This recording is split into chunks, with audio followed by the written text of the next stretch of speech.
A midpoint is the exact point halfway between 2 points. In coordinate geometry, we find it by averaging the coordinates. We use the midpoint formula. The midpoint M has x-coordinate x1 plus x2 divided by 2, and y-coordinate y1 plus y2 divided by 2. Why divide by 2? Because the midpoint makes the two halves equal. For example, halfway between 2 and 8 is 5. Let us solve an example. Find the midpoint of a 2, 3 and b 8, 7. First, plot both points on the coordinate plane. Step 1 is finding the x-coordinate. Take the x values 2 and 8, add them to get 10, then divide by 2. The x-coordinate is 5.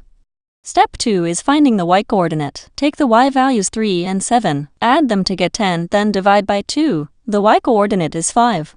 Now combine the two results. The midpoint is M 5, 5. On the graph, it lies exactly halfway along the line segment joining A and B.